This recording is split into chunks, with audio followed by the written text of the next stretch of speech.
সুপ্রিয় দর্শক, এইমাত্র পাওয়া সকালের সংবাদে আপনাদের স্বাগতম। শুরুতে জানাবো সংবাদ শিরোনাম, পরে বিস্তারিত। শুরুতে জানিয়ে দেব, চাঁদা শুধু বিএনপি খায় না, এনসিপি বৈষম্য বিরোধীরাও খায়, ধরা খেলেই বহিষ্কার। আরও জানিয়ে দেব, রাজনীতি নয় হত্যা লাইসেন্স চায় বিএনপি ছাত্রদল, থাকছে বিস্তারিত। এবং সর্বশেষ জানিয়ে দেব, শেখ হাসিনার কাছেই বাংলাদেশ নিরাপদ ছিল, সাধারণ জনগণ, থাকছে বিস্তারিত। সুপ্রিয় দর্শক, এতক্ষণ শুনছিলেন সংবাদ শিরোনাম, এবারে বিস্তারিত। এদিকে চাঁদা শুধু বিএনপি না, এনসিপি বৈষম্য বিরোধীরাও খায়, ধরা খেলেই বহিষ্কার।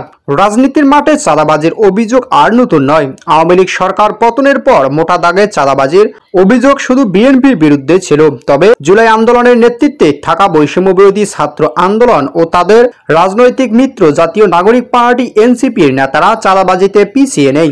গত চলতি মাসেই ঢাকা যাত্রাবাড়ি থেকে শরীয়তপুর রুটে চলাচল করা শরীয়তপুর সুপার সার্ভিস পরিবহন কোম্পানির কাছে 5 কোটি টাকা অথবা মাসে 10 লাখ টাকা করে চাঁদা দাবি হয়। টাকা না দেওয়ায় বাস ভাঙচুর, কর্মচারীদের মারধর এবং যাত্রাবাড়ি থেকে কয়েকদিন বাস চলাচল বন্ধ করে দেওয়া হয়েছে। প্রতিবাদে পদ্মা সেতুর জাজিরা প্রান্তে সড়ক অবরোধ ও মানববন্ধন হয়। অভিযোগের তীর ছিল যাত্রাবাড়ি থেকে যুবদল এক নেতার দিকে, যাকে 12 জুলাই বিএনপি থেকে বহিষ্কার করা হয়েছে। বিবিসি বাংলা এক প্রতিবেদন অনুযায়ী গত 11 মাস চাঁদাবাজি, দখলদারিত্ব আর হামলায় নানা নতুন অভিযোগ 4000-এরও বেশি নেতাকর্মীকে বহিষ্কার করা হয়েছে। বিশ্লেষকদের মনে করছেন, ক্ষমতা যাওয়ার আগেই বিএনপি যেসব বিতর্ক জড়িয়ে পড়েছে তাতে দলটির ওপর একটি বড় চাপ তৈরি করছে। গুলশানে চাঁদাবাজি করতে গিয়ে 3 নেতা বহিষ্কার বৈষম্য বিরোধী থেকে। রাজধানী গুলশান 2 নম্বর এলাকায় আওয়ামী লীগের সাবেক এমপি শাম্মী আহমেদের বাসায় চাঁদার দাবি করতে গিয়ে বৈষম্য বিরোধী ছাত্র আন্দোলনের 3 নেতা পুলিশের হাতে গ্রেপ্তার হন।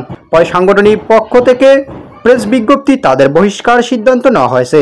বহিষ্কৃত হলেন ঢাকা মহানগর আহ্বায়ক ইব্রাহিম হোসেন মুন্না, ঢাকা মহানগর সদস্য মোহাম্মদ সাকাউদ্দিন সিয়াম ও সাদাব, সংগঠনের সভাপতি রিফাত রশিদ, এই সাধারণ সম্পাদক হাসান ইমাম। স্বাক্ষরিত বিজ্ঞপ্তিতে বলা হয়, তাদের শৃঙ্খলা ভঙ্গ করেছেন এবং তাদের সঙ্গে কোনো সাংগঠনিক সম্পর্ক না রাখার নির্দেশ দেওয়া হয়েছে। দুর্নীতির মদতদাতার বৈষম্যর ছায়া মোহাম্মদ ইউনুস মাস্টারমাইন্ড।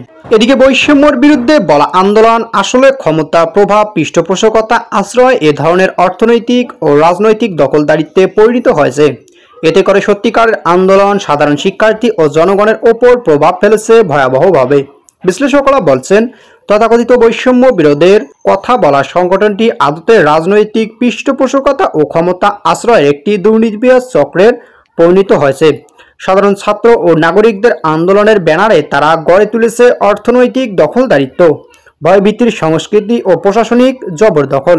প্রশ্ন উঠেছে, দলের পেছনে থাকা ডক্টর ইউনূসের মতো মূল পৃষ্ঠপোষকরা এই অপকর্মের দায় এড়াতে পারেন। এদিকে রাজনীতি নয় হত্যা লাইসেন্স চায় বিএনপি ছাত্রদল। এদিকে মতিহার থানায় আওয়ামী লীগের সাংগঠনিক সম্পাদক এবং রাজশাহী বিশ্ববিদ্যালয় ছাত্রলীগের সাবেক সভাপতি গোলাম কিবরিয়ার বড় ভাই গোলাম কায়সারের উপর পরিকল্পিত হত্যার উদ্দেশ্যে বর্বর হামলা চালিয়েছে বিএনপি ছাত্রদলের সন্ত্রাসীরা। এটা কোনো সাধারণ সন্ত্রাস নয়, এটা রাজনৈতিক প্রতিহিংসা থেকে জন্ম নেওয়া হত্যা চেষ্টা।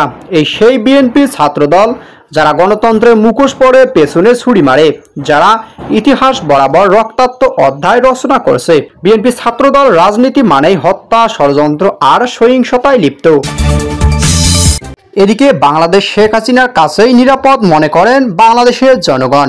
বিদেশি শক্তির অর্থায়ন ও ষড়যন্ত্রের মাধ্যমে শেখ হাসিনার হাত ধরে বাংলাদেশের ভাগ্য বদলের সম্ভাবনাকে চিরতর স্তব্ধ করতে সৃষ্টি হয় জুলাই দাঙ্গার নির্বিচার মেটিকুলাস ডিজাইনে অকাতরে প্রাণ দেয় ছাত্র পুলিশ জনতা। উৎখাত করা হয় জননেত্রী শেখ হাসিনা সরকারকে। এদিকে পরিকল্পনা অনুযায়ী সাদা চামড়ার লাল দালাল ইউনূস ক্ষমতায় বসে, কিন্তু দেশ অপরাধের অন্ধকারে পুরো বন্দী হয়ে পড়ে বাংলাদেশ।